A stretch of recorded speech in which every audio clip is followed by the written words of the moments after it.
தாக்காதபடிக்கு, பலவீனங்கள் வியாதிகள் இந்த நேரத்தில் தாக்காதபடி காண்டவர, சிந்தை அலை மோதாதபடிக்கு கிறிஸ்து இயேசுவுக்கு நேராய் எங்களுடைய சிந்தையப்பா ஒரு நிலைப்படுத்துகிறோம். இதோ இந்த வருஷம் எத்தனை மாதங்கள் ஆண்டவர, எத்தனை நாட்களை தாங்கி வந்தேன். ஒவ்வொரு மாதங்களை திரும்பி பார்க்கிறோம், ஒவ்வொரு நாட்களை திரும்பி பார்க்கிறோம். நீர் ஆச்சரியமாய் நடத்தி வந்தீரப்பா, ஆச்சரியமாய் நடத்தி வந்தீர். நீ நடத்தி வந்ததுக்கு நாங்கள் பாத்திரவான்கள் அல்ல அப்பா. இந்த வார்த்தையை பேசவும் அடியனுக்கு ஒரு தகுதியும் இல்லை ஆண்டவர.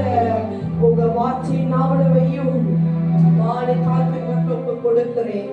கர்த்தர் பேசுகிறதை மாத்திரம் பேச, ஆவியானவர் என்ன பேச வேண்டுமோ அதை மாத்திரம் இதோ நடுக்கத்தோடும் பயத்தோடும் உங்க சமூகத்துல நின்று கொண்டிருக்கிறோம் ஆண்டவரே. கர்த்தர் இடைப்படுங்க, ஆவியானவர் இறங்கி வந்திருக்கிறீர், இடைப்படுவீராக. வாயிலை திறந்து சொல்லுங்க, என் இருதயத்தை ஆயத்தப்படுத்துவோமா. உங்க வசனத்தை கேட்க என் சிந்தை ஆயத்தமா இருக்கணும். நான் ஏனோ தானோட வசனத்தை கேட்க இங்க வரல ஆண்டவரே. வருஷத்தின் பெற்றோர் வினையுடைய கடைசி ஆராதனையில கர்த்தர் என்னோடு பேச வேண்டுகிற வசனத்தை நான் தாகத்தோடு கேட்க வந்திருக்கிறேன் என்று தாகம் உள்ளவன் மேல் தண்ணீரை ஊற்றுவாராக. அப்பா, வந்திருக்கிற ஒவ்வொருவரையும் நிரப்புவீராக ஆண்டவரே. எங்கள் வாழ்வில் பாராட்டின ஒவ்வொரு கிருபைக்காகவும் உமக்கு நன்றி செலுத்துகிறோம். ஒவ்வொரு தயவுக்காகவும் உமக்கு நன்றி செலுத்துகிறோம். நீர் ஆச்சரியமானவர், ஆச்சரியமானவர். ஓ, என் வாழ்வில் அதிசயமானவர் என்று கொஞ்ச நேரம் அமர்ந்த வண்ணமாகவே தேவாதி தேவனை நோக்கி பாடுவோம். என் வாழ்விலே நீர் பாராட்டின தயவுக்கெல்லாம் நான் பாத்திரன் அல்ல. இதுவரையில் நீர் தாங்கியதற்கு, இந்த வருஷம் முழுவதுமாய் தாங்கியதற்கு எல்லளவும் நான் தகுதியும் இல்லை. மாறாமலே உடன் இருந்தீர், விலகாமலே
நாங்கள் உயிரோடு இருப்பதே ஒரு ஆச்சரியம் ஆண்டவரே.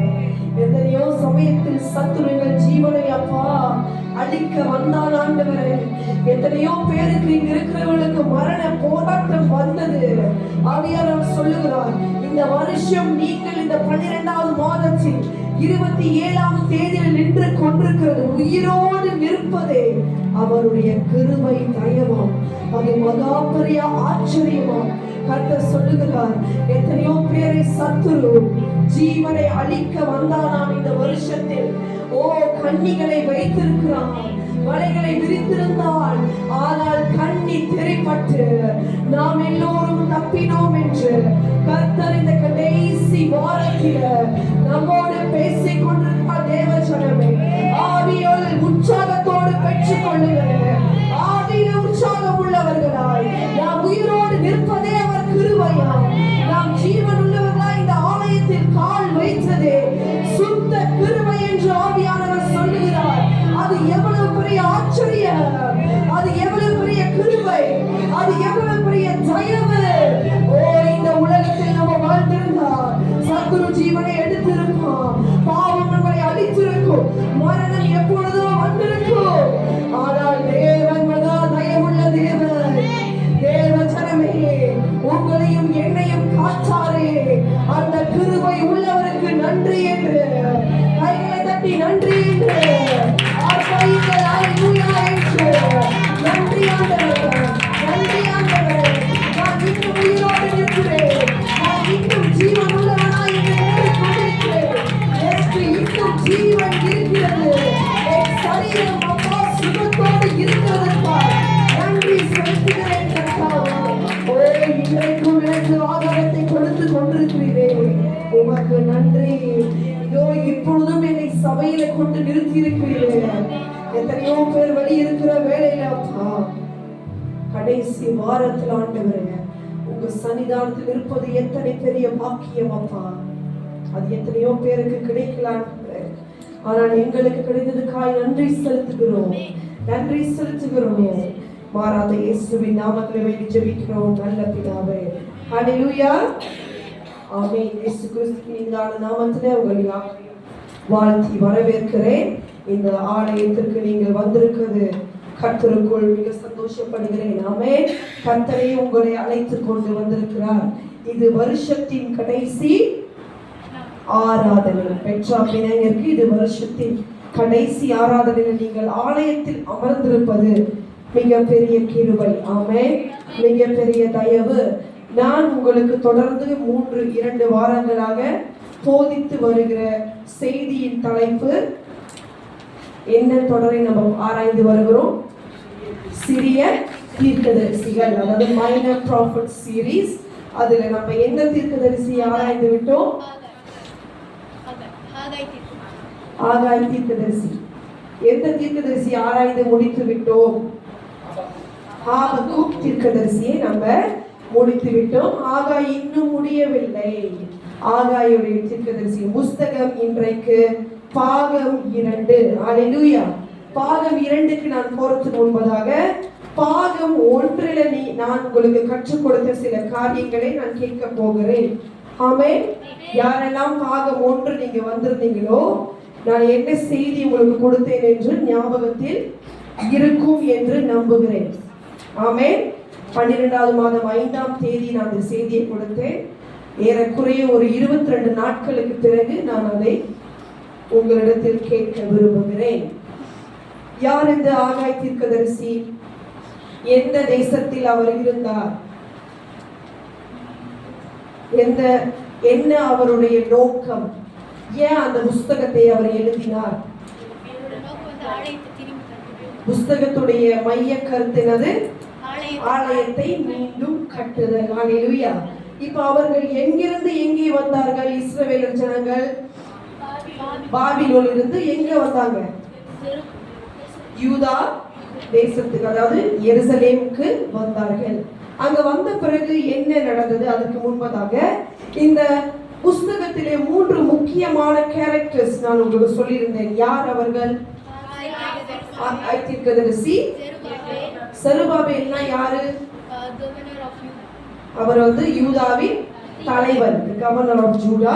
அடுத்து மூன்றாவது பிரதான ஆசாரியனாகிய யோசுவா. இவர்கள் 3 பேர் தான் இந்த புஸ்தகத்தில் மிக மிக முக்கியமானவர்கள்.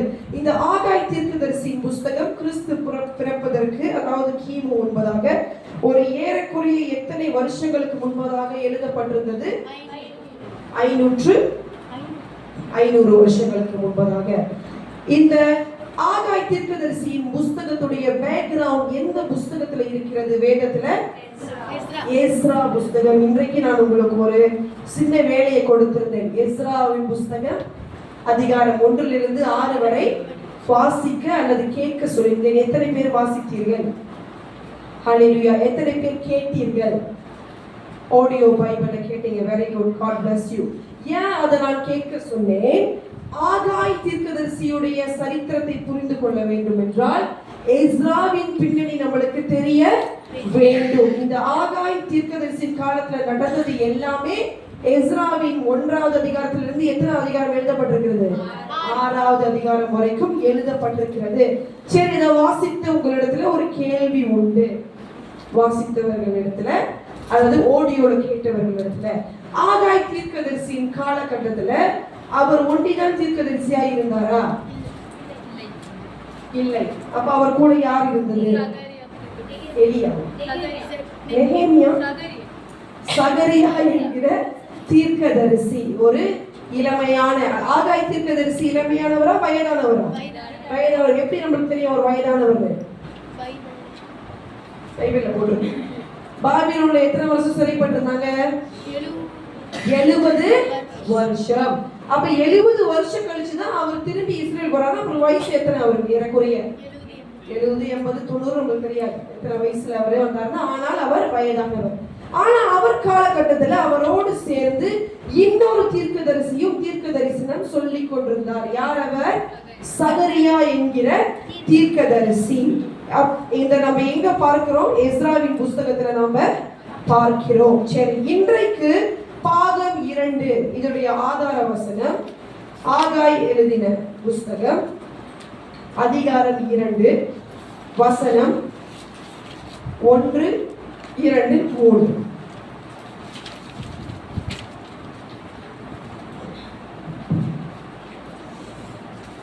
ஏழாம் மாதம் 21ஆம் தேதியிலே ஆகாய் எனும் தீர்க்கதரிசியின் மூலமாய் கர்த்தருடைய வார்த்தை உண்டாயிற்று. அவர், நீ செயல்தியேலின் குமாரனாகிய செருபாபேல் எனும் யூதாவின் தலைவனோடும் யோசதாக்கின் குமாரனாகிய யோசுவா எனும் பிரதான ஆசாரியனோடும் ஜனத்தில் மீதியானவர்களோடும் சொல்ல வேண்டியது என்னவென்றால், இந்த ஆலயத்தின் முந்தின மகிமையை கண்டவர்களில் உங்களுக்குள்ளே மீதிருக்கிறவர்கள் யார்? இப்பொழுது இது உங்களுக்கு எப்படி காண்கிறது? அதற்கு இது உங்கள் பார்வையில் ஒன்றும் இல்லாதது போல் காண்கிறதல்லவா? அமர்ந்து கொள்ளுங்கள். பாகம் 1ல நம்ம என்ன பார்த்தோம்? Historical background of book of prophet Haggai பார்த்தோம். என்ன அந்த ஹிஸ்டாரிக்கல் பேக்ரவுண்ட் நம்ம பார்த்தோம்? என்ன நடந்தது? கர்த்தர் எதற்காக இந்த இஸ்ரவேலர்களை பாபிலோனிலிருந்து சிறைப்பட்டவர்களை எந்த ராஜா விடுதலையாக்கினது? கோரேசுடைய இருதயத்தை கர்த்தர் ஏவி என்ன செய்தார்? அவர் யாரெல்லாம் கர்த்தர் ஆவியை ஏவினாரோ அவர்கள்லாம் எங்க போனாங்க? எருசலேமுக்கு, அதாவது யூதாவுக்கு திரும்பி வந்தார்கள். திரும்பி வந்தவர்களை எதற்காக கர்த்தர் அழைத்து கொண்டு வந்தார்?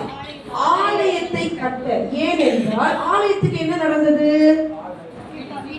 இடிக்கப்பட்டு போனது. யார் கட்டின ஆலயம்?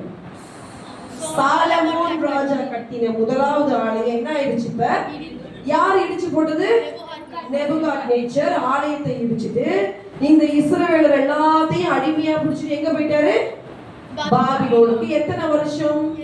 70 வருஷம். இப்ப 70 வருஷம் கழிச்சு கர்த்தர் என்ன செய்கிறார்? கோரேசை கொண்டு அந்த ஜனங்களை விடுதலை செய்து மீண்டுமாய் அவர்கள் தேசத்துக்கு அனுப்புறார். ஆனா எல்லாரும் வந்தார்களா? வரவில்லை. யாரெல்லாம் வந்தார்கள் எங்க போட்டிருக்கு? எஸ்ராவின் 2வது அதிகாரத்துல போட்டிருக்கு. ஏறக்குறைய எத்தனை பேர் வந்தார்கள்? போன நான் sermonல உங்களுக்கு சொல்லியிருந்தேன். ஏறக்குறைய மறந்துட்டீங்க. 5000 தேடி படியுங்கள். எஸ்ராவில் போட்டிருக்கிறது. எஸ்ராவில் ஒவ்வொரு பெயரும் போடப்பட்டிருக்கிறது. இந்த கோத்திரத்தில் எத்தனை பேரு, இந்த கோத்திரத்தில் எத்தனை பேரெல்லாம் கர்த்தருக்கென்று மீண்டும் வந்தார்கள் என்று. ஹல்லேலூயா. இப்ப மீண்டும் வந்த பிறகு இவர்கள் என்ன செய்தார்கள்? கர்த்தர் சொன்னதை செய்தார்களா? என்ன செய்து கொண்டிருந்தார்கள்? ஆனா அதற்கு முன்பதாக என்ன நடந்தது? அவர்கள் வெறும் பலிபீடத்தை கட்டியிருந்தார்கள். நான் சொன்னேன், பலிபீடத்தை கட்ட யாரை எழுப்பினார் கர்த்தர்? 2 தலைவர்கள் சொன்னவன், பிரதான ஆசாரியர் யோசுவாவும் செருபாபேல். இந்த 2 பேர் தலைமையில இவங்க என்ன பண்றாங்க? பலிபீடத்தை மட்டும் கட்டிட்டு என்ன நடந்தது அவர்களுக்கு? சமாரியர்கள் அவர்களை எதிர்த்து வராங்க. இதெல்லாம் எஸ்ராவில் தான் நீங்க படிப்பீங்க. அதனால தான் நம்மளுக்கு படிச்சுட்டு வர சொன்னேன். ஏன்னா நாங்கள் எல்லாத்தையும் இப்ப சொன்னோமா நம்மளுக்கு நேரம் போதாது. அப்ப நீங்க படிச்சிருந்தீங்கன்னா உங்களுக்கு புரியும் அந்த கதை எப்படி வந்தது என்று. அப்ப சமாரியரை எதிர்த்து வரும்போது எல்லாரும் என்ன பண்ணாங்க? பின்வாங்கி போய் ஆலயத்தை அப்படியே விட்டுட்டு பலிபீடத்தை மட்டும் கட்டிட்டு ஆலயத்திற்கு அஸ்திபாரம் போடப்படவில்லை. எத்தனை வருஷம்? இதே நான் உங்களுக்கு சொன்னேன், 14 வருஷங்களாய் அப்படியே பலிபீடம் மட்டும் கடந்தது. ஜனங்கள் என்ன செய்து கொண்டிருக்காங்க? 14 வருஷம் சந்தோஷமா தங்களுடைய வீடை கட்டி கொண்டு, அது சாதாரணமாய் கட்டல. எப்படி கட்டினாங்க? மச்சு பாவப்பட்ட வீடுகள் அப்படின்னா ரொம்ப அழகா அவங்க வீடு டிசைன் பண்ணி பால்கனி வச்சு தொங்குற பூந்தோட்டம்லாம் வச்சு அழகழகா படி வச்சு ஸ்விம்மிங் பூல் மாதிரி எல்லாம் வச்சு எப்படி கட்டி கொண்டிருந்தாங்க மிக சந்தோஷத்தோடு. ஆனா கர்த்தர் என்ன சொல்றாரு? ஏன் ஆலயம் இடிஞ்சு அப்படியே கிடக்குது, நீ என்ன பண்ணிட்டு இருக்க? உன்னுடைய ஆலயத்தை நீ கட்டி கொண்டு இருக்கிறாய். அப்ப நான் முதல் மெசேஜ்ல உங்களுக்கு என்ன கொடுத்தேன்? ஆகாயுடைய ஹிஸ்டாரிக்கல் டயகிராம். 2வது ஜனங்களுடைய முன்னுரிமை, அதாவது நம்மளுடைய priority. What is your priority? எது நம்மளுக்கு முக்கியமா இருக்குது? நம்ம லைஃபா இல்ல கர்த்தர் கொடுத்த லைஃபா, கர்த்தர் கொடுத்த சபையா, ஆண்டவர் கொடுத்த ஊழியமா? 3வது ஒரு பாயிண்ட்ல நான் முடிச்சேன். என்ன பாயிண்ட் சொல்லுங்க, வேகமா சொல்லுங்க.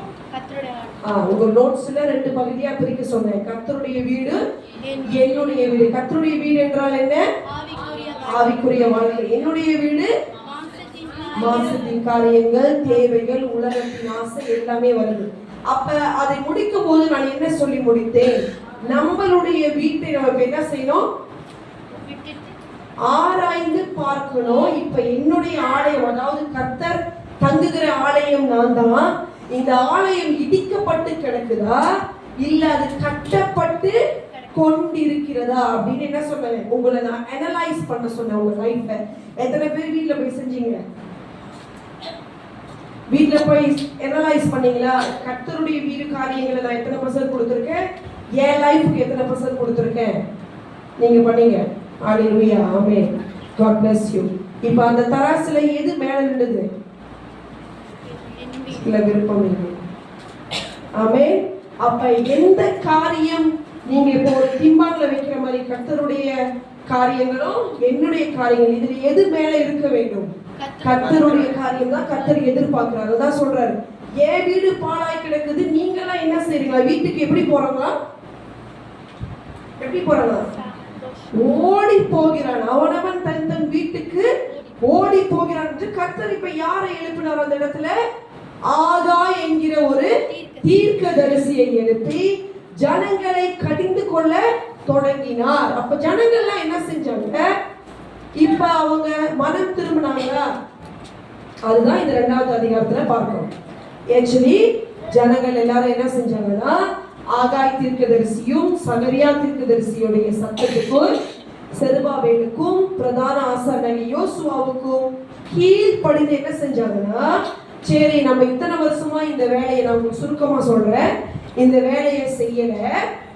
ஏன் இப்ப நான் அந்த 1வது அதிகாரத்துல உங்களுக்கு சொன்னேன்ல, தன்னுடைய காரியத்தையே பார்த்துட்டு இருந்தனால என்ன நடந்துச்சு? வேலை செஞ்சாங்க, சம்பளம் நின்றுச்சா? இல்ல. என்னென்ன காரியத்தை ஆண்டவர் சொன்னாரு? நீனு அதிகமாய் விதைச்ச, கொஞ்சமாயா அறுத்த. வேற என்ன சொன்னாரு? சம்பாரிச்சு நீ வீட்டுக்கு எடுத்து வந்த அது என்ன ஆயிடுச்சு?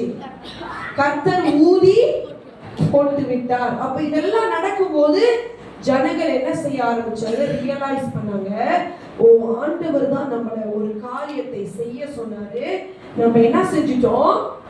அத செய்யாம நம்ம லைஃப்ல போக்கஸா இருந்தனால ஆசீர்வாதம்லாம் என்ன ஆச்சு? தங்கல. ஆசீர்வாதங்கள் எல்லாம் என்ன ஆயிடுச்சுன்னா, நீங்க அந்த 1வது அதிகாரத்தில் ஆகாய் 1ல வாசிச்சீங்கன்னா பார்க்கலாம் என்னென்ன நடந்தது அப்படின்னா, கர்த்தர் சொல்றார் என்ன நடந்துச்சு. நீங்கள் வரும் என்று அதிகமா எதிர்பார்த்து காத்திருந்தீங்க, ஆனா எவ்வளவு கிடைச்சிச்சு? கொஞ்சமாய் கிடைச்சிச்சு. அப்புறம் நீங்கள் அறுத்து வீட்டுக்கு கொண்டு வந்தாலும் ஊதி போட்டேன். இப்ப இதெல்லாம் நடக்கும்போது அதே மாதிரி ஆகாய் தீர்க்கதரிசியும் ஜனங்கள் என்ன செய்யறாரு? கடிந்து கொள்ள தொடங்கிட்டார். நீயா வீட்டுக்கு போனீங்க, கர்த்தருடைய வீடு இப்படி இருக்கிறோம். ஜனங்கள்லாம் என்ன செய்யறாங்கன்னா, சரி நாங்க உங்க பேச்ச கேட்டு ஆலயத்தை இப்ப என்ன செய்ய போறோம்? கட்ட போறோம் அப்படின்னு கீழ்ப்படிஞ்சு வராங்க. இப்ப என்ன நடக்குது? இவர்கள் கட்டி கொண்டிருக்கிற போது 2வது அதிகாரம் 3வது வசனத்தை படிக்கல. இந்த ஆலயத்தின் முந்தின மகிமையை கண்டவர்கள் உங்களுக்குள்ளே மீந்திருக்கிறவர்கள் யார்? இப்பொழுது இது உங்களுக்கு எப்படி காண்கிறது? அதற்கு இது உங்கள் பார்வையில் ஒன்றும் இல்லாதது போல் காண்கிறதல்லவா? என்ன நடக்குதுன்னா, இப்ப அந்த ஆலயத்தை கட்டும் போது சில பேர் ஏற்கனவே சாலமோன் கட்டின ஆலயம் கட்டப்படும் போது அங்க இருந்தவங்க. இவங்க எல்லாருமே யாரு? ஓகே, எஸ், சாலமோனுடைய டெம்பிள்ல ஃபர்ஸ்ட் ப்ராஜெக்ட்ல இருந்தவங்க. இப்ப இந்த 2வது ப்ராஜெக்ட்ல அவங்க என்ன பண்றாங்க? இருக்காங்க. அப்ப அவங்கலாம் யாரு? ரொம்ப இளமையானவங்க, வயதானவர்கள். ஏன்னா நிறைய வருஷம், அதாவது 70 வருஷத்துக்கிட்ட கடந்து போயிடுச்சு. இப்ப என்ன செய்யறாங்கன்னா, அந்த 1வது ஆலயத்தை பார்த்தவர்கள், சாலமோன் கட்டின ஆலயத்தை பார்த்தவர்கள் இந்த ஆலயத்தை பார்த்துட்டு, இது என்ன ஆலயமா, என்ன அது வெறும் மரத்துல கட்ட சொல்லியிருக்காரு, இப்படி இருக்குதுன்னு சொல்லி என்ன பண்றாங்க? தங்களுக்குள்ளே யோசித்து கொண்டிருக்காங்க. ஏன் யோசிச்சாங்கன்னா, சாலமோன் கட்டினது எதுல கட்டினாரு? தங்கத்திலையும் பொண்ணுலையும் வெள்ளிலையும் ஒரு ஆணி கூட அடிக்கப்படாம அவ்வளவு அழகாக ஈராம் அனுப்பின எல்லா காரியங்களையும் வச்சு நிறைய மரங்கள் நீங்க அங்க பார்க்கலாம். ரொம்ப அழகா அற்புதமா சாலமோன் ஒரு பெரிய ஆலயத்தை என்ன செஞ்சாரு? கட்டினார். அப்ப இந்த செருபாபேல் கட்டுகிற 2வது ஆலயத்துக்கு கர்த்தர் என்னத்தை போய் வெட்டிட்டு வர சொன்னாரு? மலைக்கு போ, மரங்களை வெட்டி கொண்டு வந்து இதை கட்டு. அப்ப இது எப்படி இருந்திருக்கும்? இமேஜின் பண்ணி பாருங்க. ஏற்கனவே உள்ளது என்னத்துல பூசப்பட்டிருந்தது? Full and full gold. அப்ப அது ஜொலிச்சிருக்கும், மின்னி இருக்கும். இது வந்து மரம், wood. அப்ப இவங்க என்ன செய்யறாங்க? இது என்ன ஆலயமா? நம்ம பார்த்தது எப்படி இருந்துச்சு? வேற மாதிரி இருந்தது. வசனத்தை என்ன சொல்றாரு? முந்தின மகிமையை கண்டவர்கள், அதாவது சாலமோன் ஆலயத்துல வந்த மகிமையை கண்டவர்கள் இப்ப என்ன செய்யறாங்க? இது உங்கள் பார்வைக்கு ஒன்றும் இல்லாதது போல என்ன பண்ணுதா? காணப்படுகிறதா? ஆனா கர்த்தர் சொல்றார், இப்ப இந்த மாதிரி இவங்க எல்லாம் செய்யும் போது நம்ம செருபாபேலுக்கு என்ன ஆயிடுச்சு? ரொம்ப சந்தோஷப்பட்டிருப்பாரா? செருபாபேல் தான் லீடர், அந்த யூதாவோட கவர்னர். இவர் தான் ஜனங்களை என்ன பண்றாரு? கட்டுங்க, வேலை செய்யுங்க. செருபாபேல் தான் உங்க பாஸ்டர். அப்ப என்ன செய்யறாரு? செய்யுங்க, ஊழியம் செய்யுங்க, சமைக்க வாங்க, இப்படியே செஞ்சிட்டு இருக்கிறாரு.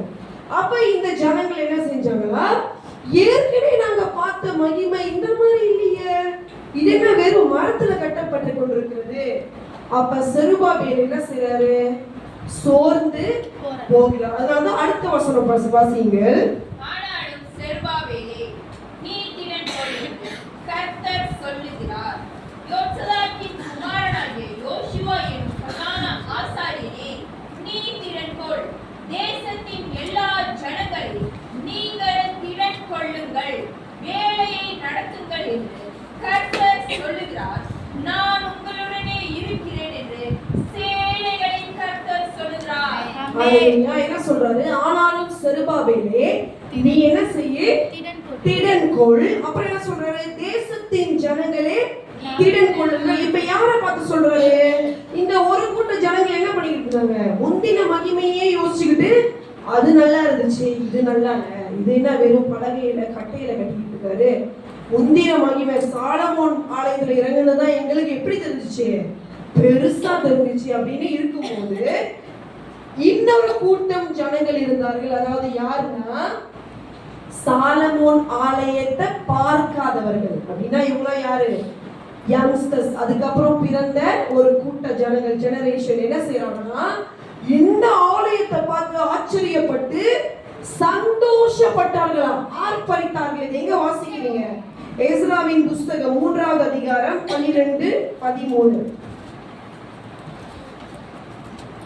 முந்தின ஆலயத்தை கண்டிருந்த முதிர் வயதான ஆசாரியரிலும் லேவியரிலும் பிதாக்களின் வம்சங்களின் தலைவரிலும் அநேகர் இந்த ஆலயத்துக்கு தங்கள் கண்களுக்கு முன்பாக அஸ்திவாரம் போடப்பட்டிருக்கிறதை கண்டபோது மகா சத்தமிட்டு அழுதார்கள். வேறு அநேகம் பேரோ கம்பீர சந்தோஷமாய் ஆர்ப்பரித்தார்கள். அல்லேலூயா. இந்த முதிர் வயதானவர்கள் என்ன செஞ்சாங்கன்னா அழுந்தாங்களாம். ஆலயத்துக்கு அஸ்திபாரத்தை போட்டவே அழுந்தாங்களாம். பட் வேற கூட்டம் என்ன செய்தது? மகா சத்தத்தோடு ஆர்ப்பரித்தார்கள். இங்க என்ன நடக்குது அப்படின்னா, கர்த்தர் ஏற்கனவே செய்த காரியத்தையே வச்சு இப்ப அவர் செய்யறதை என்ன செஞ்சிட்டு இருக்காங்க? கம்பேரிசன். எப்ப பார்த்தாலும் 20 வருஷத்துக்கு முன்ன நான் எப்படி இருந்தேன் தெரியுமா, நான் எவ்வளவு பெரிய ஆள் தெரியுமா, 10 வருஷத்துக்கு முன்ன எப்படி இருந்தேன் தெரியுமா, 5 வருஷத்துக்கு முன்ன நான் பெரிய ஆளு, சாலமன் மாதிரி அப்படின்னு அந்த மாதிரி வேணாம். பயங்கரமா என்ன செய்யறாங்க? Compare the past with the present. நம்மளும் அநேக நேரத்தில் அதை செய்திருக்கோம். அம்மாவா இல்லையா?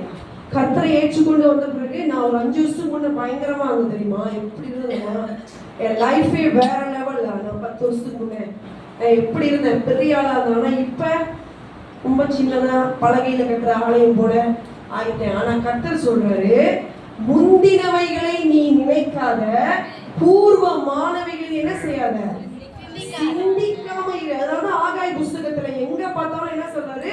உன் வழியை சிந்தித்து பாரு, நீ என்ன செய்யறன்னு சிந்தித்து பாரு சொல்றாரு. இது எல்லாத்தையும் விட்டு நீ பழச விட்டாதான் புதுசு என்ன பண்ணும்? வரும். அல்லேலூயா.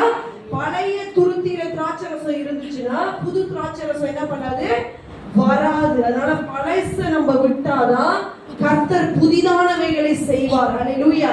அப்ப இந்த வருஷத்துல அநேக காரியங்கள் நமக்கு நடந்திருக்கும், அநேக விருப்பம் இல்லாத நடந்திருக்கும், விருப்பமானது நடந்திருக்கும், மகிமையை நம்ம கண்டிருப்போம். ஆனாலும் கர்த்தர் சொல்றார், வருஷத்தின் ஆரம்பத்தில் நீ பார்த்த மகிமையை விட வருஷத்தின் முடிவில் மகிமையை காண்பாய். அல்லேலூயா. ஆமென். அதனாலதான் நீங்க தொடர்ந்து வாசித்து கொண்டே வந்தீங்கன்னா ஆகாய் புஸ்தகத்துல எத்தனாவது அதிகாரத்துல போட்டிருக்க அந்த வசனம்? 9வது வசனம். முந்தின ஆலயத்தின் மகிமையை பார்க்கிறோம், இந்த பிந்தின ஆலயத்தின் மகிமை பெரிதாய் இருக்கும் என்று சேனைகளின் கர்த்தர் சொல்லுகிறார். ஹalleluya. என்ன சொல்றாரு? ஆதலால் முந்தின ஆலயத்தின் மகிமையை பார்க்கிலும் பிந்தின ஆலயத்தின் மகிமை எப்படி இருக்குமா? அந்த இடத்துல எதை குறிக்கிறார்னா, சாலமோன் ஆலயத்துல நீங்க மகிமையை பார்த்தீங்க, அது உண்மைதான். ஆனா இப்ப நான் சொல்லி நீங்க செய்கிற ஆலயத்துல வரப்போற மகிமை எப்படி இருக்கும்?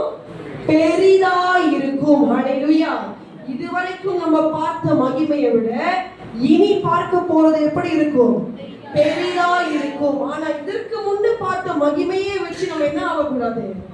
சோர்ந்து போக கூடாது. பழைய வாழ்க்கை, பழைய கதை, பழையதை வைத்து சோர்ந்து போகாம இனி கர்த்தர் என்ன செய்ய போகிறார், இனி நான் எவ்வளவு பெரிய மகிமையை காண போகிறேன். இவ்விடத்தில் என்ன சொல்றாரு? சமாதானத்தை கட்டளை இடுவேன் என்று சேனைகளின் கர்த்தர் உரைக்கிறார். ஹalleluya. இந்த புஸ்தகம் எத்தனை அதிகாரம்?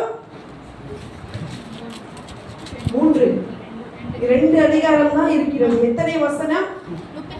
38 வசனம். ஆனா இந்த புஸ்தகம் முழுவதும் சேனைகளின் கர்த்தர் அப்படின்னு 14 முறை வந்திருக்குது. ஹalleluya. எதனால் அப்படின்னா கர்த்தர் சொல்றார், நான் சாதாரணமான கர்த்தர் இல்ல, சேனைகளின் கர்த்தர். சேனை என்னது? பெருசு, சிங்காசனம். சேனைகள் அப்படின்னா என்னது? ஒரு ஜெயம் எடுக்கிற காரியம், அதாவது ஹோஸ்ட், லார்ட் ஆஃப் ஹோஸ்ட்.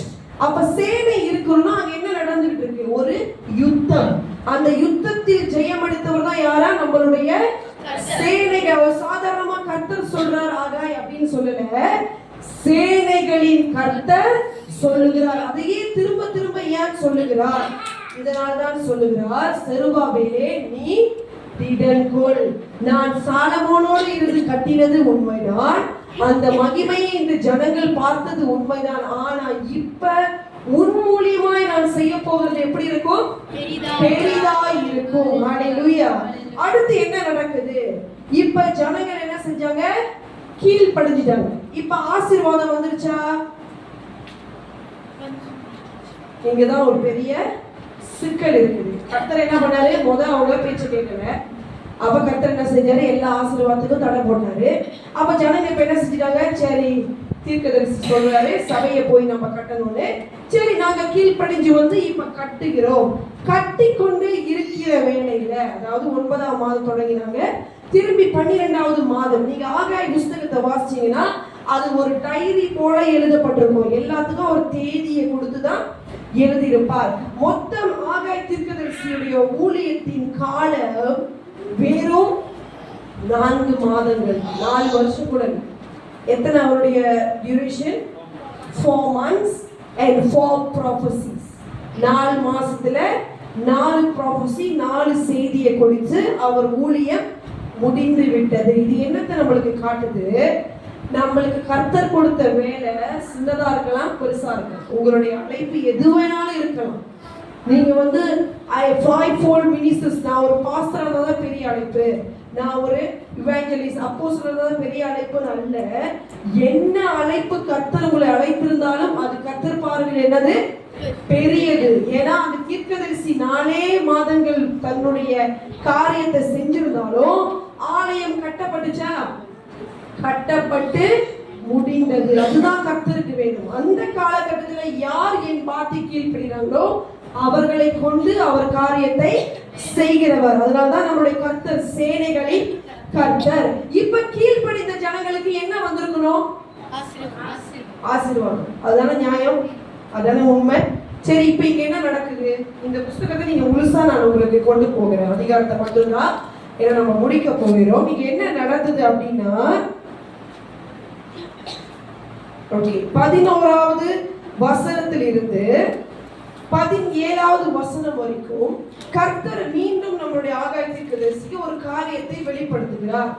என்ன காரியம் அப்படின்னா, இப்ப இந்த ஜனங்களுக்கு ஆசீர்வாதத்துக்கு ஒரு தடை வந்துருச்சு. இதுக்கு முன்னாடி ஒரு தடை இருந்துச்சா? என்ன தடை? அவங்க லைஃப்ல பிரையாரிட்டி கர்த்தருக்கு கொடுக்கணும். அப்ப ஆண்டவர் அந்த நேரத்துல ஆசீர்வாதத்துல என்ன பண்ணாரு? கொஞ்சம் கொஞ்சமா அவர் கை வச்சு அவங்கள ரியலைஸ் பண்ண வச்சாரு. உன் லைஃப்ல என்னமோ நடக்குது, ஏன் உனக்கு இந்த காரியம் நடக்கல, ஏன் இது கிடைக்கல. அதாவது சொன்ன எத்தனை வாக்குத்தத்தங்கள் நம்ம இந்த வருஷத்தின் ஆரம்பத்துல பெற்றிருந்தாலும் ஏன் இந்த வருஷத்தின் கடைசியில அத்தனையும் எனக்கு நிறைவேறல, ஏன் நடக்கல? அதுதான் கர்த்தர் நம்மளை ஆராய சொல்லுகிறார். ஹல்லேலூயா. அதுதான் இந்த ஜனங்களுக்கும் நடந்தது. இத்தனை வாக்குத்தத்தங்களை பெற்று வந்த ஜனங்கள், இஸ்ரவேலர்கள், இப்ப ஆண்டவருடைய ஆலயத்திற்கு வேலை செய்ய ஆரம்பித்து விட்டார்கள். கட்டிக்கொண்டு முடிக்க போகிற வேலையில கர்த்தர் மீண்டுமாய் ஆகாய் தீர்க்கதரிசி சொல்லுகிறார், ஆகாய் தீர்க்கதரிசி மீண்டுமாய் என் வார்த்தையை கேளு. வசனம் 10, 2வது அதிகாரம் வசனம் 10. தரியுவின் 2ஆம் வருஷம் 9ஆம் மாதம் 24ஆம் தேதியில் ஆகாய் எனும் தீர்க்கதரிசியின் மூலமாக கர்த்தருடைய வார்த்தை உண்டாயிற்று. அவர் ஒருவன் தன் வஸ்திரத்தின் பொங்கலிலே பரிசுத்த மாம்சத்தை கொண்டு போகையில் தன் வஸ்திரத்தின் பொங்கல் அப்பத்தை ஆகிலும் சாதத்தை ஆகிலும் திராட்சை ரசத்தை ஆகிலும் எண்ணெய் ஆகிலும் மற்றெந்த போஜன பதார்த்தத்தை ஆகிலும்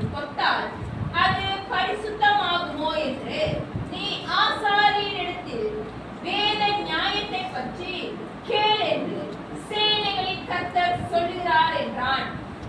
ஓகே, இங்க என்ன நடக்குது நான் உங்களுக்கு விளக்கி சொல்றேன். கர்த்தர் ஆகாய தீர்க்கதரிசிக்கு சொல்றாரு. ஆகாய தீர்க்கதரிசி இதை நான் மாத்தி உங்களுக்கு சொல்றேன். அந்த இடத்துல என்ன நடக்குதுன்னா, ஆசார் இடத்துல போய் கேட்க சொல்றாரு. ஒருவன் பரிசுத்தமா இருக்கிற ஒருவன் போய் இன்னொரு பொருளை தொட்டா அங்க என்ன நடக்கும், அது பரிசுத்தமாகுமா அப்படின்னு கேட்கிறாரு. இப்ப தீர்க்கதரிசி அந்த ஆசாரியர்கள் என்ன பதில் கொடுக்குறாங்க? வசனம் 12. அதற்கு ஆசாரியர்கள் பிரதியுத்தரமாக பரிசுத்தமாகாது என்றார்கள். ஓகே, இப்போ என்ன நடக்குதுன்னா, பரிசுத்தமான ஒன்று, உதாரணத்துக்கு பரிசுத்தமான கர்த்தருடைய ஏதாவது ஒரு பொருளா ஒன்று அதை கொண்டு போகும்போது இன்னொரு ஒரு மேல அது படும்போது அந்த ஆள் பரிசுத்தமாவாங்களான்னு கேட்கிறாங்க. அந்த இடத்துல ஆசாரியர்கள் என்ன சொல்றாங்க? இல்ல, ஆவாது. ஆனா அடுத்த வசனத்தை பார்த்தீங்கன்னா, இப்ப தீட்டுள்ளது ஒண்ணு இருக்குது, இது போகும்போது யாராவது மேல பட்டுச்சுன்னா என்ன நடக்குமா? தீட்டு ஆகுமான்னு கேட்கிறாரு. அந்த 13வது கடைசி வார்த்தையை படிங்களேன். அதற்கு ஆசாரியர்கள் பிரதியுத்தரமாக தீட்டுப்படும் என்றார்கள். அப்படின்னா என்னன்னா, உங்களுக்கு நான் ஈஸியா விளக்குற மாதிரி சொல்றேன். ஹோலியான ஒன்று இன்னொரு ஒரு மேல படும்போது அது ஹோலியா ஆகாது. பரிசுத்தமான ஒன்று இன்னொரு ஒரு மனுஷன் மேலையா ஒரு பொருள் மேலையா பரிசுத்தமானது படும்போது அந்த பொருளோ அந்த நபரோ என்ன ஆக மாட்டாங்க? பரிசுத்தமா ஆக மாட்டாங்க. ஆனா தீட்டானது ஒன்று படும்போது என்ன நடக்குமா? தீட்டு படும். அப்படின்னா இப்ப நான் உங்களுக்கு விளங்குற மாதிரி சொல்றேன்னா, இப்ப நான் ஹெல்த்தியா இருக்கேன் அப்படின்னா, நல்லா சுகமா இருக்கேன். ஏன் ஹெல்த்தியை உங்களுக்கு கொடுக்க முடியுமா? முடியாது. இப்ப நான் சுகமா இருக்கேன், எனக்கு சிக்கு எதுவும் இல்லை அப்படின்னு இருந்ததுன்னா என்னுடைய அந்த சுகத்தை, அதாவது ஹெல்த்தியா நான் வாழ்றதை உங்களால கொடுக்க முடியுமா? முடியாது. அவங்க தான் அதுக்கு என்ன செய்யணும்? அவங்க தான் எஃபர்ட் போட்டு ஹெல்த்தியா வாழணும். ஆனா இப்ப நான் அன்ஹெல்த்தியா, இப்ப எனக்கு இரும்பல், சளி, காய்ச்சல், இப்ப இன்னொரு ஆளுக்கு அது பரவுமா? பரவும். கண்டிப்பா. இப்ப நான் இரும்புனா காத்துல அப்படியே வந்து எங்கேருந்து வந்துச்சுன்னு நம்மளுக்கு தெரியாது. சளி பிடிச்சி வாட்டி அனுபவிக்கிறதுனால உங்களுக்கு சொல்றேன். கண்டிப்பா அது என்ன பண்ணும்? பரவி விடும். அததான் இந்த இடத்துல சொல்றாரு. அப்படின்னா என்ன அர்த்தம்னா, நீ பரிசுத்தமா இருக்கிறதும் இல்லாத இருக்கிறதும் அது தனிப்பட்ட மனுஷனுடைய காரியம். இன்னொரு ஆள் பரிசுத்தமா இருக்கிறதுனால நீ பரிசுத்தமாக முடியுமா? ஆக முடியாது. சபை பரிசுத்தமா இருக்கிறதுனால நம்ம பரிசுத்தமா இருக்கிறோமா? இல்ல. அப்படின்னா என்ன அர்த்தம்? நீ சபைக்கு வரனால, நீ எல்லா ஊழியத்தை செய்யறதுனால, தேவ காரியங்களை செய்யறதுனால நீ பரிசுத்தவான் கிடையாது. எப்படி பரிசுத்தவான்களா மாறணும் அடுத்து அவர் சொல்லுகிறாரு. அவங்க வேலைக்கு சொல்ற அதுக்கு முன்பு இப்ப தீட்டுள்ளது மத்தது மேல பட்டா என்ன ஆகுமா? தீட்டார். அப்படின்னா பரிசுத்தம் இல்லாத காரியம் நம்மள என்ன பண்ணிடும்? ஈஸியா தீட்டா ஆக்கிரும். அப்ப இந்த ஜனங்களா என்ன செஞ்சுட்டு இருக்காங்க அப்படின்னா, ஆலயத்தை கட்டிட்டு தானே இருக்காங்க. ஆனா இவங்க எப்படி வாழல? பரிசுத்தமா வாழல. கர்த்தர் சொன்னாரேன்னு சொல்லிட்டு ஆலயத்தை கட்ட எல்லாரும் வந்துட்டாங்க. எல்லாரும் வேலை செய்யறாங்க, எல்லாரும் செங்கல் எடுக்கிறாங்க, எல்லாரும் மரத்தை வெட்டுறாங்க, எல்லாரும் செய்யறாங்க. யோசுவாவோட பேச்சை கேட்கிறாங்க, செருபாவின் பேச்சை கேட்கிறாங்க, நம்ம தீர்க்கதரிசி ஆகாயோட பேச்சை கேட்கிறாங்க. ஆனா கர்த்தர் இப்ப திரும்பி ஒரு குண்டை தூக்கி ஆகாய தீர்க்கதரிசி சொல்றாரு, உனக்கு தெரியுமா இந்த ஜனங்களுடைய கைகள் சுத்தமா இல்லை. அல்லேலூயா. எப்படி இருக்கு பாருங்க வசனம், பயங்கரமா இருக்கிறது. பார்க்க போனா இந்த வேலையை தொடங்கணும்னே ஆசீர்வாதம் என்ன பண்ணிருக்கணும்? வந்திருக்கணும். ஏன்னா இதுக்கு முன்ன ஆசீர்வாதம் என்ன ஆச்சு? போயிருச்சு. அப்ப ஜனங்கள் என்ன நினைச்சிருப்பாங்க? நான் இப்ப கர்த்தர் சொல்றதை செஞ்சுட்டேன்னா எனக்கு என்ன கிடைச்சிடும்? ஆசீர்வாதம் கிடைச்சிப்போம். டெய்லி 1 hour பைபிள் படிச்சு 1 hour நான் ப்ரே பண்ணிட்டேன்னா நான் எப்படி ஆயிடுவேன்? ஆசீர்வாதம் எல்லாம் எனக்கு வந்துடும். ஆனா இங்க என்ன கர்த்தர் ஒரு பரீட்சையை வைக்கிறார் பாருங்க. இந்த ஜனைய ஆலயத்தை கட்டி கொண்டுதான் இருக்கு. ஆனா அதுங்க கைகளை போய் பார், நீ தீர்க்கதரிசின்னு ஆகாயிட்ட சொல்றாரு. கை என்ன இல்லையா? சுத்தமா இல்லை. அப்படின்னா என்னன்னா, இந்த ஜனங்களுடைய இருதயம் என்னை விட்டு தூரமா இருக்கு. ஆனா இவங்க உடம்புலாம் எங்க இருக்கு? ஆலயத்துல இருக்கு. இன்னைக்கும் நம்ம அநேக பேர், நீங்களும் நானும் தான். ஆலயம் சபையில இருக்குது, சிந்தை எங்க இருக்கு? வீட்டுல இருக்கிற கோழிக்கறி ஒன்று இருக்கா இல்லையா? திரும்பி போனா எனக்கு வேண்டிய லைக் பீஸ் கிடைக்குமா இல்லையா? அம்மா செஞ்ச கறி ஒன்று இருக்கா இல்லையா? பெண்களுக்கு நிறைய மண்டையில் அப்படிதான் பயங்கரமா சபையில உட்காந்துருக்கும் போது லைட் அடைச்சுமா, ஐன் பாக்ஸ் அடைச்சுமா, சோறு இருக்கா, சோறு வீட்டுல இல்ல. இதெல்லாம் பெண்களுக்கு வருமா, ஆண்களுக்கு எனக்கு தெரியல. உங்க மைண்ட் ரொம்ப கிளியரா இருக்கும்னு நம்புறேன். பெண்களுக்கு என்ன வரும்? ஐயோ துணி தூக்கல, ஐயோ அயன் போடல, இது நாளைக்கு இந்த யூனிஃபார்ம், இது அது இது அது மண்டையில என்ன பண்ணுவோம்? உடம்பு எங்க இருக்கு? சபையில ரொம்ப அழகா ரொம்ப டிக்டாப்பா வந்து நம்ம என்ன செய்யறோம்? உட்காந்துருக்கோம். மைண்ட் எங்க இருக்கு? தூரமா இருக்கு. அதான் கர்த்தர் சொல்றாரு, இந்த ஜனங்களுடைய மனம் என்னை விட்டு தூரம். இவரை இந்த ஜனங்களை கர்த்தர் தான் அழைத்தாரு, வந்துருங்க என்கிட்ட, என் வேலையை செய்யுங்க. எல்லாம் வந்துட்டாங்க, ஆனா மனசு எங்க இருக்கான்? தூரமா இருக்குது. வசனம் 15 படிங்களேன். இப்போது கர்த்தருடைய ஆலயத்தை கட்டும்படி ஒரு கல்லின் மேல் ஒரு கல் வைக்கப்பட்டது முதல் நடந்ததை உங்கள் மனதிலே சிந்தித்து பாருங்கள். ஓகே, அடுத்து 17வது வசனம். கருக்காயினாலும் விஷ பனியினாலும் கல் மழையினாலும் உங்களை உங்கள் கைகளின் வேலையிலெல்லாம் அடித்தேன். ஆனாலும் நீங்கள் என்னிடத்தில் மனதை திருப்பாமல் போனீர்கள் என்று கர்த்தர் சொல்லுகிறார். ஹல்லேலூயா. என்ன செய்யலையா அவங்க? மனதை கர்த்தரிடத்துல திருப்பல. கர்த்தர் அந்த மேல சொல்றாரு பாருங்க, உங்களை என் கை, உங்களுடைய கையின் வேலை எல்லாத்தையும் என்ன செஞ்சாரா? அடித்தே. அடிச்சாரா? அதான் நம்ம முதலாவது அதிகாரத்துல பார்த்தோம். இப்ப என்ன நடக்குது? எல்லாரும் வந்துட்டீங்க, ஆனா உங்க மனசு எப்படி இருக்கு? மனம் மாறல. அப்படின்னா என்னன்னா, இந்த ஜனங்களுடைய வாழ்க்கையில என்ன இல்ல? பரிசுத்தம் இல்ல. அப்ப ஆசீர்வாதத்துக்கு தடையா இருக்கிறது என்னது? பரிசுத்தம் இல்லாத ஒரு லைஃப். ஆமென். அதனாலதான் நம்மளுடைய பிரைவேட் லைஃபும் பப்ளிக் லைஃப் ரொம்ப முக்கியம். நம்ம நிறைய நேரத்துல பப்ளிக்ல 100 மார்க், பிரைவேட்ல கர்த்தருக்கும் நமக்கும் தான் வெளிச்சம். நம்ம தானே வெளியே நம்ம போடுற வேஷம் இருக்கு பாருங்க, படம் நடிக்கிறவங்க எல்லாருமே தோத்து போயிடுவாங்க. நம்ம கிறிஸ்டியன் நம்மளுடைய கம்யூனிட்டி போடுற வேஷத்தை விட படம் நடிக்கிறவங்க எல்லாம் என்ன செய்வாங்க? தோத்து போயிடுவாங்க. ஏன்னா நம்ம எல்லாருமே வெளியே எப்படி காட்டிக்கொள்வோம்? எல்லாம் நல்லா இருக்கு, நான் சூப்பரா இருக்கேன், என் லைஃப் எப்படி இருக்கு? ரொம்ப ரொம்ப சூப்பரா இருக்கு, எவ்ரிதிங் ஓகே குட் ஃபைன். ஆனா உள்ளுக்கு போய் பிரைவேட்ல நீ எப்படி வாழ்றேன்னு யாருக்கு வெளிச்சம்? கர்த்தருக்கு மாத்திரம் தான், ஆவியானவர் மட்டும் தான் தெரியும். ஆமென். இன்றைக்கும் அப்படிதான் அநேக காரியங்கள்ல ஆசீர்வாதத்தை சுதந்திரிக்கிறதுக்கு நம்முடைய பாவங்களே என்ன மாறிடுச்சு? தடையாய் மாறுது. இதுதான் இந்த ஆகாய் தீர்க்கதரிசியுடைய 3வது செய்தியை ஜனங்கள்ட்ட கொடுக்குறாரு. உன் இருதயம் ரொம்ப தூரமா இருக்கு, ஆனா உன் உடம்பு ஆலயத்துல வந்துருச்சு.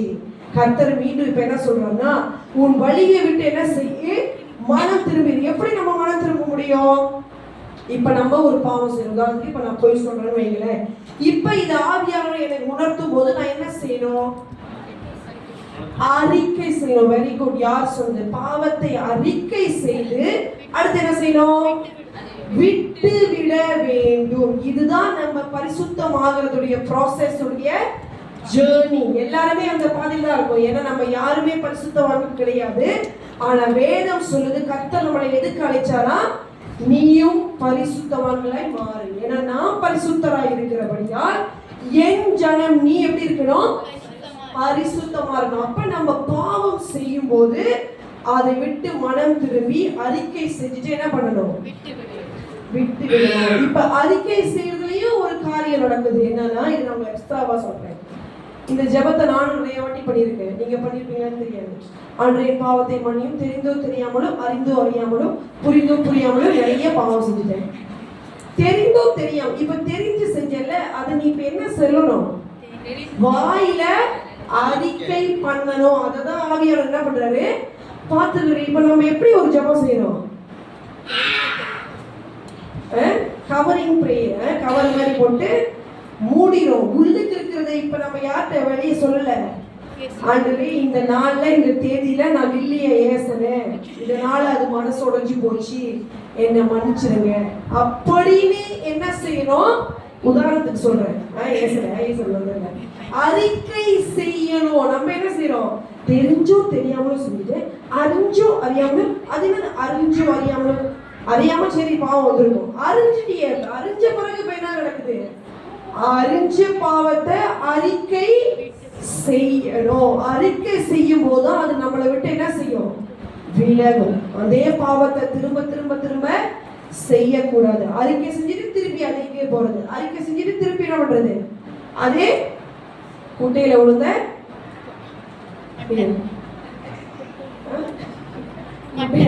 ஒரு பழமொழி இருக்குது, குட்டையில விழுந்த மட்டை. அதே திருப்பி திருப்பி நம்ம என்ன செய்யறோமா? பாவத்தின் குட்டையிலே போய் போய் என்ன பண்றோம்?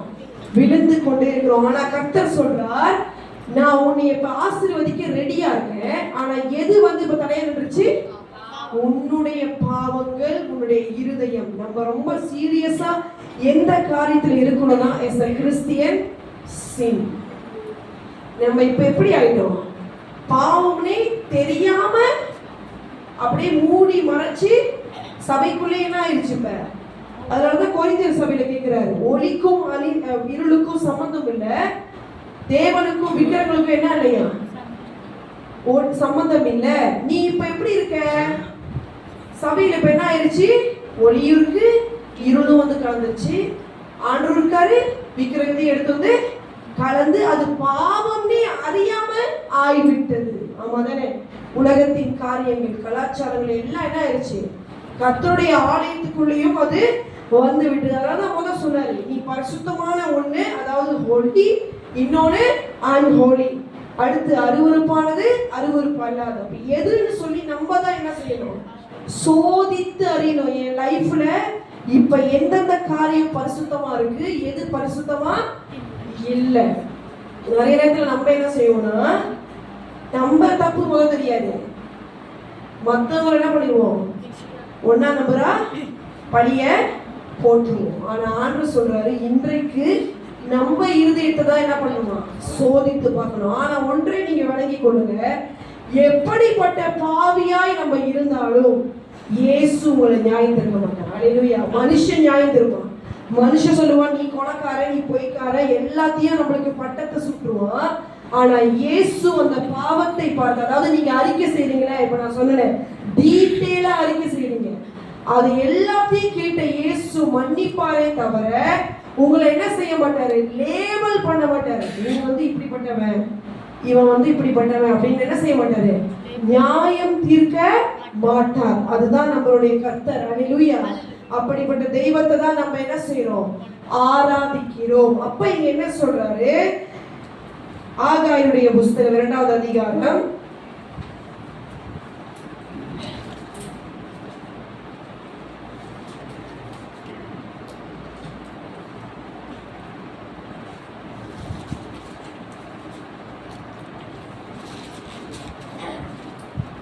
19 வாசிங்களேன். களஞ்சியத்தில் இன்னும் விதை தானியம் உண்டோ? திராட்சை செடியும் அத்திமரம் மாதளம் செடியும் ஒலிவ மரமும் கனி கொடுக்கவில்லையே. நான் இன்று முதல் உங்களை ஆசீர்வதிப்பேன் என்று சொல்லுகிறார் என்றான். அல்லேலூயா.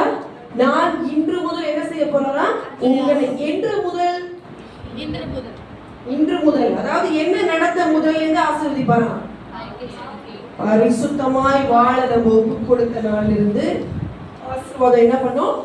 நம்மளை தேடி வரும். அல்லேலூயா. அதுதான் இந்த வருஷத்துல நம்ம கடைசி ஆராதனையில நம்மளை ஆராய போகுது. அன்று எத்தனையோ வாக்கு புத்தகங்களை நீங்க எனக்கு கொடுத்தீங்க, ஆனால் அது நிறைவேறல. நடந்துச்சு, எத்தனையோ காரியங்கள் ஆச்சரியமாய் நடந்தது. ஆனாலும் இன்றைக்கு அந்த ஆசீர்வாதத்துக்கு என்னிடத்துல தடை இருக்குதா? ஆவியானவரே எனக்கு உதவி செய்யுங்க. எந்த பாவம் இன்னும் மறைந்திருக்கிறது, எந்த காரியங்களை நான் இன்னும் அறிக்கை செய்யல, எந்த காரியத்தை நான் இன்னும் விட்டு விடல. அல்லேலூயா.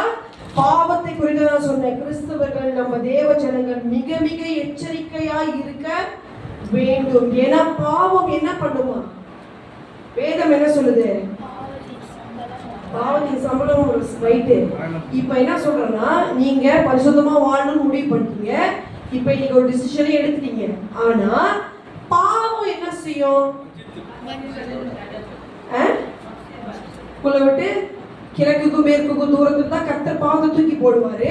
ஆனா இந்த பாவத்துக்கு ஒரு தன்மை இருக்கு. என்ன பண்ணும்? திருப்படியும் வரும். எப்படி வரும்? அதுக்கு பைபிள்ல வசனம் இருக்கா? பாவம் வாசல் படியில என்ன பண்ணுமா? படுத்திருக்கும். வாசல் படியில படுத்திருக்கும். ஓ ராஜா, நீ சபையில போய் ஒரு தீர்மானத்தை எடுத்துட்டியா? ஓ பிரசங்கத்தை கேட்டு பரிசுத்தமா வாழ போறேன் அப்படின்னு முடிவு எடுத்துட்டியா? இப்ப நீ வீட்டுக்கு போது என்ன பண்ணுமா? வாசல் படியில படுத்துரும். அப்படின்னா உள்ளுக்கு போகும்போதே வாக்குவாதம், திடீர்னு ஒரு சண்டை, எங்கேயிருந்து முளைக்குன்னு தெரியாது உங்களுக்கு. நிறைய நேரத்தில் நம்ம அதை கடந்து போயிருக்கோம். ஆனா ஆண்டவர் சொல்றாரு, அந்த பாவத்தை ஜெயித்தவர் நம்மோடு இருக்கிறார். ஹல்லேலூயா. இனி பாவம் நம்ம வாசல்ல படுத்திருக்காது, கிருபை படுத்திருக்கும். ஹல்லேலூயா. வாசல் எது இருக்கும்? இனி கிருபை. ஏன்னா இயேசு கிறிஸ்து அந்த பாவத்தை என்ன செஞ்சு விட்டார்? ஜெயித்தார். நமக்காக அவர் ஜெயம் எடுத்தார். அதனாலதான் சேனைகளின் கர்த்தர் என்று நம்ம பார்க்கிறோம். அப்ப அந்த பாவத்தை ஜெயிக்க நமக்கு ஆவியானவர் என்ன செய்வாரு? உதவி செய்வார். இப்ப இது எல்லாவற்றையும் ஆகாய் ஜனங்களுக்கு சொன்னோன்னே ஜனங்கள் என்ன செய்தார்கள்? அடுத்து தங்கள் வழிகளை சிந்தித்து பார்த்தார்கள். இப்ப கடைசியா நம்ம முடிக்க போகிறோம். இந்த புஸ்தகம் ஒரு தீர்க்க தரிசன வாக்குத்தத்தத்தோடு முடிகிறது. அதாவது 4வது மெசேஜ். இந்த வாக்குத்தத்தம் யாருக்கு வருகிறது அப்படின்னு பார்த்தீங்கன்னா, ஆகாயுடைய புஸ்தகம் 2வது அதிகாரம் வசனம் 20 இருந்து 23. 24ஆம் தேதியாகிய அந்நாளிலே கர்த்தருடைய வார்த்தை 2ஆம் திசை ஆகாய் என்பவனுக்கு உண்டாகி, அவர், நீ யூதாவின் தலைவனாகிய செருபாபேலோடே சொல்ல வேண்டியது என்னவென்றால், நான் வானத்தையும் பூமியும் அசைய பண்ணி ராஜ்யங்களின் சிங்காசனத்தை கவிழ்த்து ஜாதிகளுடைய ராஜ்யங்களின் பலத்தை அழித்து ரதத்தையும் அதில் ஏறி இருக்கிறவர்களையும் கவிழ்த்து போடுகிறேன். குதிரைகளோடு அவைகளின் மேல் ஏறி இருப்பவர்களும் அவரவர் தங்கள் தங்கள் சகோதரின் பட்டயத்தினாலே விடுவார்கள். சேனைகளின் கர்த்தர் சொல்லுகிறார், சியல்தியேலின் குமாரனாகிய செருபாபேல் என் ஊழியக்காரனே, உன்னை நான் அந்நாளிலே சேர்த்துக் கொண்டு உன்னை முத்திரை மோதிரமாக வைப்பேன் என்று கர்த்தர் சொல்லுகிறார். நான் உன்னை தெரிந்து கொண்டேன் என்று சேனைகளின் கர்த்தர் உரைக்கிறார் என்று சொல்லுகிறார். சொல் என்றார். ஹல்லேலூயா. இப்ப இந்த தீர்க்க தரிசனம் ஒரு வாக்குத்தத்தமா யாருக்கு வருது? செருபாபேல். நான் உங்களுக்கு சொன்னல, செருபாபேல் ஒரு யூதாவின் தலைவன். அதில் எதனால இவருக்கு ஒரு தீர்க்க தரிசனம் இப்ப வருது? இவர் இதுக்கு முன்ன என்ன ஆனாரு? சோர்ந்து போனார். எதனால சோர்ந்து போனார்? ஜனங்களுடைய ரியாக்ஷனை பார்த்து, சூழ்நிலையை பார்த்து, ஐயோ கர்த்தர் இந்த வேலையை என்கிட்ட கொடுத்தாரு, 14 வருஷமா நான் யாரையுமே லீட் பண்ணலையே, ஆலயத்தை கட்ட என்னை நம்பிதானே இந்த ஊழியத்தை கொடுத்தாரு அப்படின்னு சொல்லி இந்த யூதாவின் தலைவனுக்குள்ள ஒரு சோர்வு வந்த போது கர்த்தர் என்ன சொல்றார்? நீ முதலாவது என்ன பண்ணு? திடன் கொள். நீ திடன் கொண்டு ஜனங்களை என்ன செய்ய? திடப்படுத்து. அப்பதான் நீங்க என்னுடைய வேலையை செய்ய முடியும். இந்த செருபாபேலை இந்த புஸ்தகத்துல நீங்க பாத்தீங்கன்னா 4 இடங்கள்ல யூதாவின் தலைவன் போட்டிருக்கோம். இப்ப இந்த வசனத்துல கடைசியில என்னன்னு கூப்பிடுறாரு? செருபாபேல் என்னும் என் ஊழியக்காரனே. இப்ப எப்படி இவர் ஊழியக்காரனா மாறினாரு? இவ்வளவு நேரம் யூதாவின் தலைவனா தான் இருந்தாரு. இப்ப எப்படி ஊழியக்காரனா மாறினாரு? ஆலயத்தை கட்ட சொன்னாரு. ஓகே. இப்ப இதை நான் உங்களுக்கு முதலாவது சொன்னேன். இந்த கடைசி 3 வசனங்களும் என்னது? இது ஒரு தீர்க்க தரிசனம். அப்படின்னா இன் ஃபியூச்சர் வரப்போற காலத்துல இந்த செருபாபேல் யாரா? ஊழியக்காரன். ஹல்லேலூயா. என்னுடைய சர்வன்ட், மை சர்வன்ட் ஆண்டவர் எப்படி அழைக்கிறார்? என்ன சொல்றாருன்னா, நீ இப்பொழுது யூதாவுக்கு தலைவனா இருக்கலாம், ஆனா என்னைக்கு ஏன் ஆலயத்தை நீ கட்ட வந்தியோ அன்றையிலிருந்து நீ என்னவா மாறிட்ட? என்னுடைய ஊழியக்காரன். அப்ப நீ முதல்ல திடன் கொண்டு என் ஜனங்களை எல்லாம் என்ன செய்ய? திடப்படுத்து. ஹல்லேலூயா. இன்றைக்கும் நான் உங்களை உற்சாகப்படுத்துகிறேன். ஆமென். இப்ப இந்த செருபாபேல் காரியத்தை நம்ம பார்க்கிறோம். அவர் சொல்றாரு, இனி வரும் காரியம்லாம் எப்படி இருக்குமா? பெரிதாய் இருக்கும். போன மெசேஜ்ல நான் உங்கள்கிட்ட கேட்டிருந்தேன், எத்தனை வாக்குத்தத்தம் நடந்துச்சு? நடக்கலன்றது உண்மைதான், ஆனா இனி நடக்கும்ன்றது விசுவாசம். ஹல்லேலூயா. கர்த்தர் அதை தான் பிடித்து கொள்ள சொல்லுகிறார். இதுதான் செருபாபேல சொன்னார், நீ விசுவாசமா என்ன பண்ண, திடன் கொண்டு இரு. வாக்குத்தத்தங்களை நீ இன்னும் பார்க்கல, ஆனா அது நடக்கும். ஆமென். நான் சொன்னதை என்ன செய்வாரா? நிச்சயமாய் நிறைவேற்றுவார். ஹல்லேலூயா. இந்த வருஷத்தின் கடைசியில நான் உங்களை உற்சாகப்படுத்துகிறேன். எத்தனையோ வாக்குத்தத்தங்களை நம்ம இழந்தது போல சோர்வு நம்மளுக்கு வந்திருக்கலாம். ஆவியானவர் சொல்லுகிறார், விசுவாசத்தோடு இரு, அது நடக்கும். ஆமென்.